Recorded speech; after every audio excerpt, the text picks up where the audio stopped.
मेरे प्रिय दर्शकों नमस्कार। प्रिय दर्शकों, ऋषि ज्योतिष में आपका स्वागत है।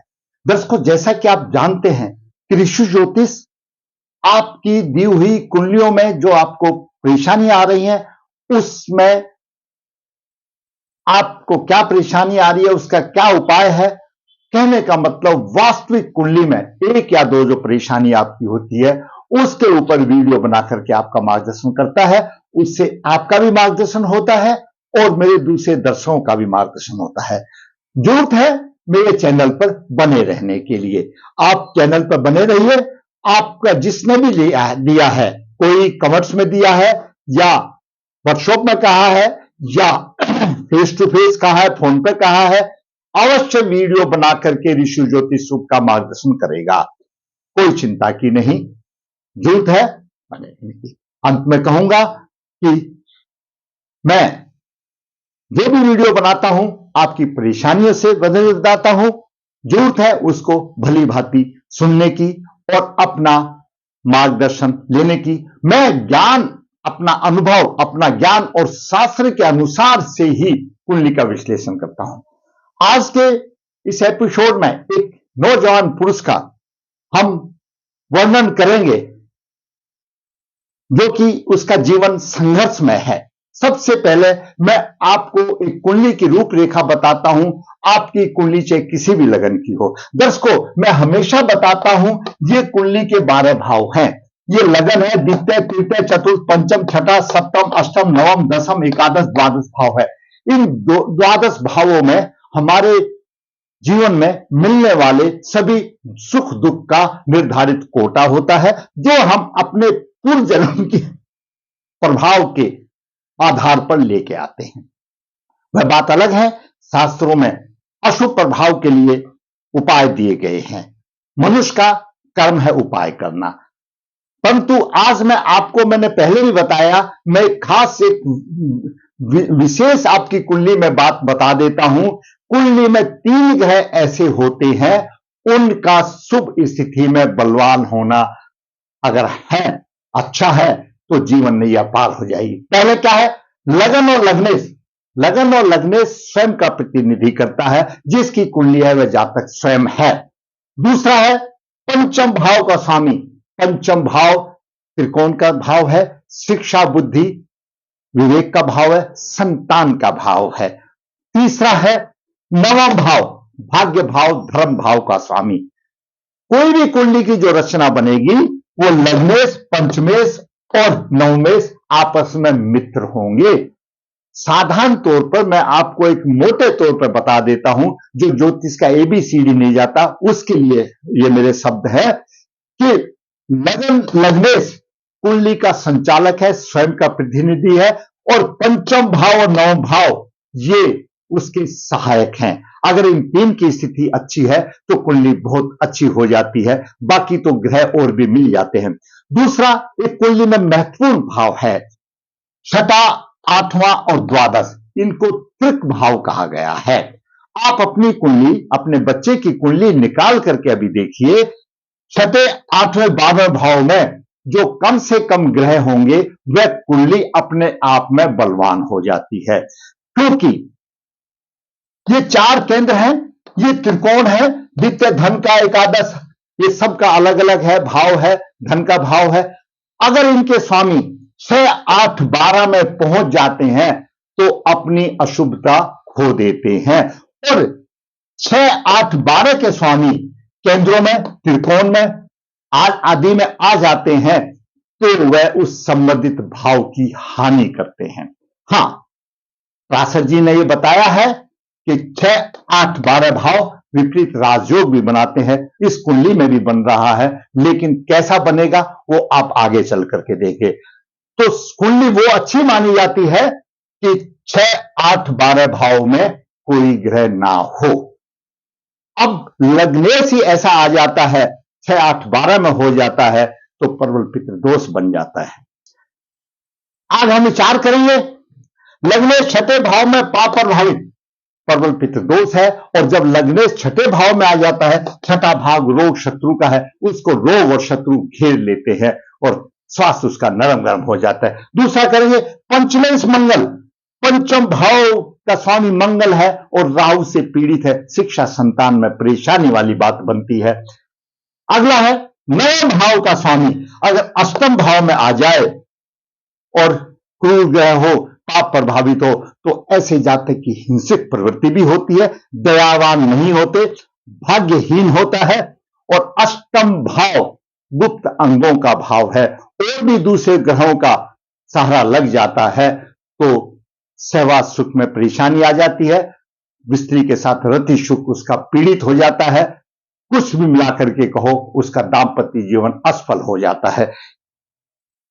षष्ठे अष्टम भाव में, छठे भाव का स्वामी अष्टम भाव में हो, विविध प्रकार के रोग तो देगा, अगर वो पीड़ित है तो वो अलग बात है, विपरीत राजयोग बनाएगा लेकिन रोग तो देगा। इन्हीं बिंदुओं पर विचार करेंगे हम। संबंधित कुंडली में रोग और शत्रु से परेशानी, शिक्षा संतान में परेशानी, स्वभाव मधुर नहीं, भाग्यहीन, विविध प्रकार के योग। जातक का जन्म 21 जुलाई 2000 कृष्ण पक्ष 5 पूर्व भाद्रपदा नक्षत्र 3 शुक्रवार को हुआ। जन्म के समय पर धनु लगन उदय हुआ। धनु लगन के 12 डिग्री विराजमान है। द्वितीय भाव में केतु 0028 डिग्री लेकर विराजमान है। वहीं पर तृतीय भाव में चंद्रमा कुंभ राशि में 29:55 मिनट लेकर के विराजमान है। छठे भाव में लग्नेश गुरु 10 डिग्री लेकर विराजमान है। वहीं पर शनि 4 डिग्री 44 मिनट लेकर के विराजमान है। शनि का प्रभाव गुरु पर है, गुरु का प्रभाव शनि पर है। सप्तम भाव में बुध अपनी राशि में है। बुध 17 डिग्री लेकर विराजमान है। वहीं पर मंगल अस्त अवस्था में 29 डिग्री लेकर विराजमान है। साथ में राहु भी 28 डिग्री लेकर के अष्टम भाव में, सूर्य 5 डिग्री लेकर विराजमान है, शुक्र 16 डिग्री लेकर विराजमान है। यह ग्रहों की स्थिति रही। दर्शकों, बुध की महादशा 26/8/23 से चल रही है, 26/8/2040 तक रहेगी। बुध आधार नक्षत्र में, बुध सप्तम भाव में है। बुध व्यापार का कारक ग्रह है। सप्तम भाव जीवन साथी का है, अपनी राशि में है, बद्ध पुरुष योग बना रहा है। जातक को जीवन साथी का सुख अच्छा मिलेगा। आगे विचार करते हैं अब लगनी कुंडली क्या कहती है। धनु लगन वाले, उनके विचार राशि के आधार पर उनके विचार दार्शनिक होते हैं और ऐसे जातक सहज ही दूसरों पर विश्वास कर लेते हैं और लोग इनको भूलने की, इनको समझने की गलती करते हैं और इनको लोगों से धोखा खाना पड़ता है। लग्नेश छठे भाव में है। लग्नेश जब गुरु छठे भाव में हो, साधारण तौर पर यह क्या निरोग रहेगा अगर बलवान हो तो, लेकिन लग्नेश गुरु पर शनि का प्रभाव और केतु की भी पंचम दृष्टि है। केतु की 028 तो है, मैं बताता हूं हमेशा वीडियो में, 12-13 डिग्री तक प्रभाव रहेगा। केतु की 28 डिग्री इसके लिए है, लेकिन यहां पर प्रभाव तो उसको देगा और शनि भी गुरु को पीट रहा है। यहां पर रोग और शत्रु जीवन में पीछा नहीं छोड़ते, प्राय असफलता मिलती है, कामों में असफलता मिलती है, क्योंकि जो भी काम करेंगे लगन लग्नेश को मिलेगी। लग्नेश तो खड्डे में गिर गया तो सम्मान कहां मिलेगा। सम्मान कुंडली में जो भी हो, दसम भाव दे या कोई भी भाव दे, लग्नेश को मिलेगा ना। लग्नेश तो खड्डे में गया तो सम्मान लेने वाला कौन है, ये परेशानी आ गई। अब बात करते हैं सूर्य की। सूर्य दर्शकों भाग्य भाव का स्वामी, नवम भाव का स्वामी है और अष्टम भाव में है। नवम भाव जो अष्टम भाव में होता है तो उसका स्वभाव अच्छा नहीं होता। सूर्य क्रूर ग्रह है और राहु से पीड़ित है। यहां पर सूर्य राहु से पीड़ित है, क्रूर ग्रह है, स्वभाव अच्छा नहीं होता। सूर्य पिता का कारक है, सूर्य आत्मा का कारक है। जातक की आत्मा पीड़ित है, जातक को पिता का सुख नहीं मिल रहा। नवम भाव वैसे भी पिता से संबंध रखता है, भाग से भी है, पिता से संबंधित है। वहीं पर दसम भाव पिता का सुख है तो नवम भाव पिता का है। पिता का प्रतिनिधि करने वाला ग्रह अष्टम भाव में हो गया। भाग्य भाव का स्वामी अष्टम भाव में हो गया, भाग्यहीन हो गया। और अष्टम भाव दर्शकों गुप्त अंगों का भाव है। सूर्य क्रूर ग्रह है, राहु है, तो कहीं ना कहीं कमी की बात आती है। सूर्य राहु का ग्रहण योग बन गया, कुंडली शापित होगी या कुंडली श्राप मिल गया जब राहु का हो गया और इसका पिता का सुख उसको नहीं मिलने वाला। पिता का सुख इन द सेंस पिता, नवम भाव पिता भी है, अष्टम भाव में आ गया, हृदय संबंधित बीमारी देगा। आगे देखते हैं क्या क्या बीमारी देगा पहले ग्रहों के। अब बात करते हैं मंगल की। मंगल पंचमेश है, द्वादश भाव का स्वामी है। मंगल की मूल त्रिकोण राशि मीन राशि पंचम भाव में है और छठे भाव में 29 डिग्री लेकर के राहु, ये संधि है। मंगल यहां पर है और राहु वहां पर है, ये संधि है। किसी भी चीज की संधि खराब होती है, चाहे मौसम की संधि हो। आप देखो, जब मौसम परिवर्तन करता है तो नाना प्रकार की बीमारियां आ जाती है। यह मंगल यहां है, राहु उसको खींच रहा है, आजा मेरी तरफ। तो मंगल तो आगे बढ़ रहा है, मंगल तो आगे बढ़ रहा है और राहु पीछे हट रहा है। राहु मिथुन राशि में जा रहा है और मंगल कर्क राशि में, नीच राशि में जा रहा है, जहां पर दोनों का आकर्षण ऐसा हो रहा है। राहु बुला रहा है, आइए सेनापति जी मेरे नजदीक जितना आइए, और राहु मंगल को पीड़ित कर रहा है। और मंगल पंचमेश है, मंगल संतान का प्रतिनिधि करता है, मंगल बुद्धि का प्रतिनिधि करता है, विवेक का प्रतिनिधि करता है, शिक्षा का प्रतिनिधि करता है। यहां पर तो सब चौपट हो गया, कहां रह गया? मंगल राहु का अंगारक योग भी आ गया, कोई प्रकार की बात नहीं बनी। अब बात करते हैं बुध की। दोस्तों, बुध 2 केंद्रों का स्वामी है, केंद्राधिपति दोषी है, लेकिन मंगल त्रिकोण होने के नाते 12 डिग्री दूर है, तो इसका दोष भंग हो रहा है। क्यों? दूसरी तरफ हम देखें तो पंचमेश और सप्तमेश का योग यहां बन रहा है। ऐसा जातक का प्रेम विवाह भी हो सकता है। विवाह होना एक अच्छी बात है, विवाह, उसको जीवन साथी अच्छा मिलेगा। यहां पर बुध अपनी राशि में है, मध्य महापुरुष योग बना रहा है, प्रेम वहां भी हो सकता है। कुछ भी होने दो, विवेक बुद्धि व्यवसाय में अपनी सफलता करेगा, सुखी जीवन और धनी भी माना जाएगा, क्योंकि यहां पर महापुरुष योग बन रहा है, मध्य महापुरुष योग बन रहा है और अच्छा बन रहा है, जीवन साथी अच्छा मिलेगा। अब बात करते हैं शुक्र की। दर्शकों, शुक्र छठे भाव का स्वामी, एकादश भाव का स्वामी और धनु लगन में शुक्र छठे से छठा होने के नाते प्रबल विनाशकारी बन जाता है। वैसे शुक्र तो सबको चाहिए, शुक्र एक लक्ष्मी है, शुक्र माता है, शुक्र बहन है, शुक्र भोग विलास का कारक है और शुक्र लक्ष्मी है, शुक्र भोग विलास का कारक है और गुप्त अंगों का स्वामी है। जिसका शुक्र बलवान है उसका जीवन एकदम सुधर जाता है और जिसका शुक्र बिगड़ गया उसका नरक तुल्य जीवन हो जाता है। यहां पर छठे भाव का स्वामी अष्टम में चला गया और जल तत्व राशि में चला गया। आगे बात करेंगे, रोग का स्वामी अष्टम में चला गया, जीवन भर रोगी। शुक्र छठे भाव का स्वामी है और अष्टम में चला गया और जल तत्व राशि में चला गया, जीवन भर रोगी रहेगा। स्त्री संग में देह में हानि होगी, स्त्री के साथ अपना पूर्ण संबंध नहीं निभा सकेगा, विविध प्रकार के रोग होंगे। विपरीत राजयोग तो बन रहा है, तो शुक्र के ऊपर सूर्य का प्रभाव है, शनि की भी दृष्टि है, शनि के 4 डिग्री है, 16 है, 11-12 डिग्री में प्रभाव तो बन रहा है, विपरीत राजयोग तो बन रहा है। उस राजयोग को लेकर के क्या करना, जब जातक का स्वास्थ्य ठीक नहीं होगा। राजयोग तो तभी होगा जब वो भी हो।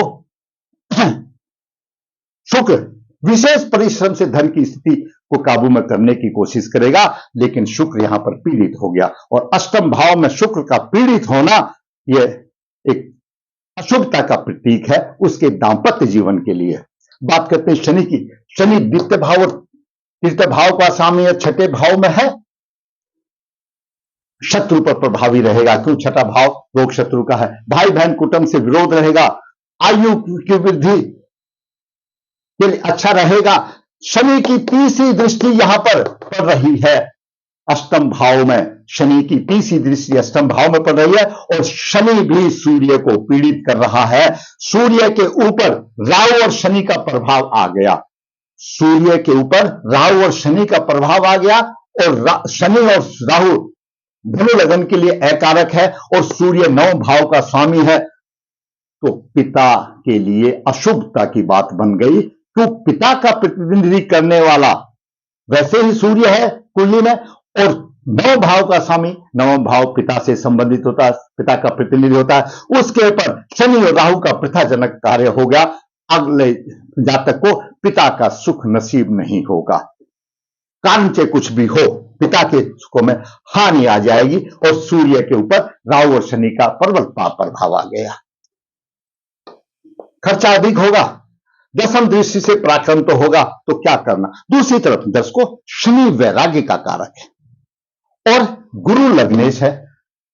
शनि तृष्णा और वैराग्य देने वाला है, इस कुंडली में अकारक है, उसको गृहस्थी जीवन से दूर फेंकेगा। शनि गृहस्थी जीवन से उसको दूर फेंकेगा और शनि की तीसरी दृष्टि अष्टम भाव में कष्ट है, कष्ट का दाता है शनि।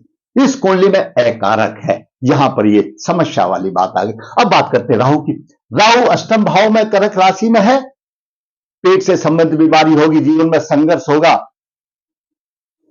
पंचम दृष्टि से खर्च अधिक होगा, धन की हानि होगी, परिवार का सुख उसको मिलेगा नहीं, और नवम दृष्टि से चतुर्थ भाव की हानि होगी, घरेलू सुखों में परेशानी वाली बात आएगी।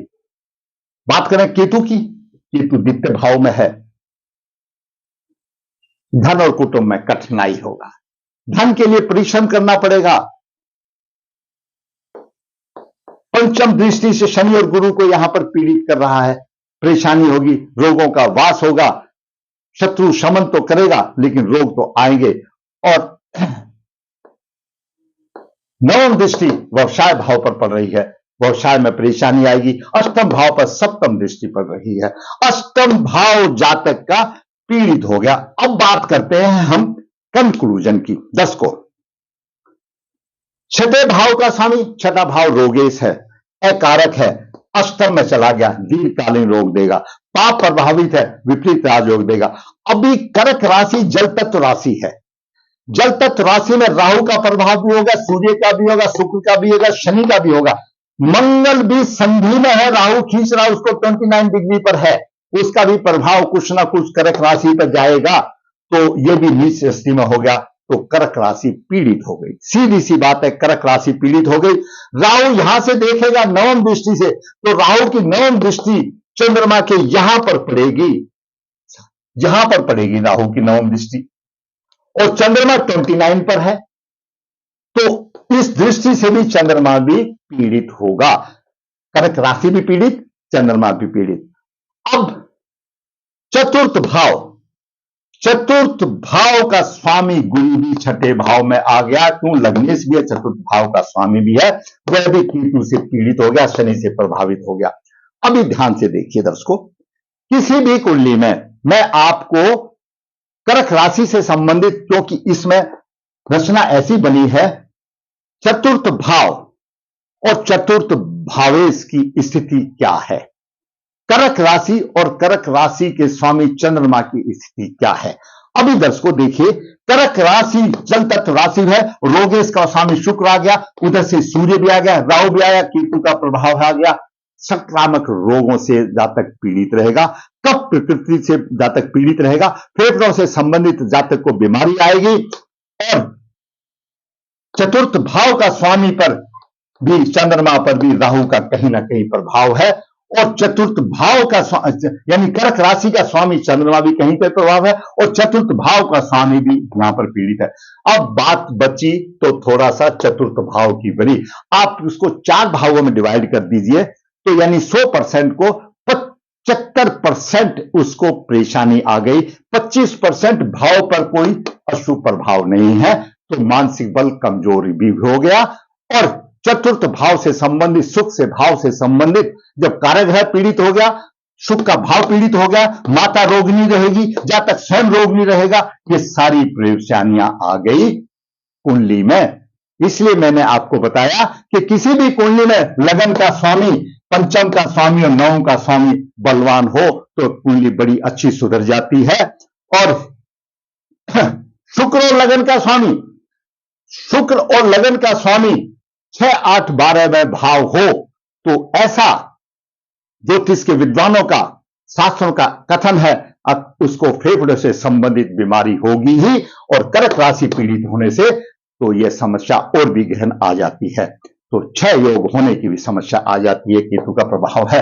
तो जातकों, ये ग्रहों की स्थिति से, इसलिए मैं पहले भी कई बार बताया, ज्योतिष शास्त्र वह ज्ञान है, ज्योतिष एक साइंस है, वो रोग आने से, उत्पत्ति होने से पहले बता देता है। हमारे चिकित्सक तो रोग होने के बाद बताते हैं। इसकी जब दशाएं, अंतर्दशाएं अनुकूल नहीं होंगी, प्रतिकूल आएंगी, तो ऐसे जातक को परेशानी आएगी, वो बात अलग है। अब यहां पर भक्त महापुरुष योग बना रहा है, जीवन साथी का सुख तो अच्छा मिलेगा, कोई दिक्कत नहीं समझता, लेकिन यहां पर ये परेशानी आ गई, वैराग्य भी हो सकता है, दांपत्य सुख में कमी की बात आ सकती है, रोग और शत्रु हमेशा पीछा नहीं छोड़ेंगे, भाग्य साथ नहीं देगा, ग्रहों की स्थिति रही। दर्शकों, किसी भी कुंडली में अगर लगन का भाव का स्वामी छठे भाव में हो और पीड़ित हो, दूसरा पंचम भाव का स्वामी पाप पर भाव में हो, शिक्षा में परेशानी आएगी, संतान में परेशानी आएगी। नौ भाव का स्वामी अष्टम में हो और अष्टम भाव में पीड़ित हो और छठे भाव का स्वामी भी हो, तो रोगों की उत्पत्ति होगी और रोग असाध्य भी हो सकते हैं। मैंने आज होनहार इस जातक का विश्लेषण किया। अब विचार करते हैं इसके उपाय के लिए। मैं पहले बताता हूं कि किसी पंडित या ज्योतिषी के पास जादू की छड़ी नहीं है, लेकिन चिकित्सा के उपचार के साथ साथ और ग्रहों का भी उपचार कर लिया जाए तो उसको स्थिति को सुधरने में थोड़ा सा अच्छा महसूस होगा, प्रगति होगी। दर्शकों, प्रबल पित्त दोष है, पित्त दोष को निवारण करें। प्रबल पित्त दोष का निवारण करें। चंद्रमा भी पीड़ित है, सूर्य भी पीड़ित है, सूर्य को अर्घ दें, सूर्य को बलवान करें। और इस स्थिति में ऐसा जातक भागवती लाकेट गुरु का, मंगल का, सूर्य का भी पहन धारण कर सकता है, लेकिन उसको दोष योग निवारण करने पड़ेंगे। और लग्नेश का लॉकेट यंत्र के साथ अवश्य धारण करना चाहिए, आपको अवश्य ही फायदा मिलेगा। दर्शकों, मैंने एक होनहार बालक है और 24 साल का है, अभी तो उसकी चढ़ती हुई उम्र है, जैसे थोड़ा सा जाएगा या आएगा तो ये पासा पलटते हुए देर नहीं लगती, पलक झपकते हुए रोग कैप्चर कर लेते हैं। तो ऐसी कुंडली में रोग और शत्रु पीछा नहीं छोड़ते और शिक्षा संतान में परेशानी होगी, भाग्यहीन होगा, विविध प्रकार के रोगों का होगा। मैंने आज उस होनहार बालक की कुंडली का आपके सामने विश्लेषण करके आपका मार्गदर्शन किया। आप समझते हैं कि मेरा वीडियो किसी के लिए मार्गदर्शन वाला है तो आप लाइक करें, शेयर करें। मेरा चैनल तो नया चैनल है, मैं वास्तविक कुंडलियां बनाता हूं। अगर आपको मेरा वीडियो अच्छा लगता है तो मेरे चैनल पर बने रहिए और जिसने सब्सक्राइब किया सब्सक्राइब कीजिए, जो शेयर कीजिए, ताकि मेरे चैनल की ग्रोथ हो और जिसको जो परेशानी हो मैं अपने ज्ञान, अपना अनुभव और शास्त्र के अनुसार आपका मार्गदर्शन करने की कोशिश करूंगा। विश्व ज्योतिष नर्मदा जी के तट के नजदीक है, यहाँ पर काल शब्दोष पितृदोष पूजा की जाती है। जो इच्छुक है संपर्क करें। विश्व ज्योतिष हाथ से पत्रिका लिखता है, निचोड़ देता है, आपका जीवनचर्या में जो चाहिए उसकी कोशिश करता है, उसको हाईलाइट करके आप उसके आपका मार्गदर्शन हो। जो है संपर्क कर सकता है। विश्व कन्या भाव के लिए गुण मिलान बिना किसी शुल्क से आपके पास भेजता है। जरूरत है फायदा उठाने की। अंत में फिर कहूंगा, मेरा वीडियो अच्छा लगा है तो लाइक करें, शेयर करें और दोस्तों जिसने चैनल सब्सक्राइब है ताकि मेरा भी मनोबल ऊंचा हो और मैं इसी प्रकार वास्तविक कुंडली बना करके आपका मार्गदर्शन करता रहूं। धन्यवाद।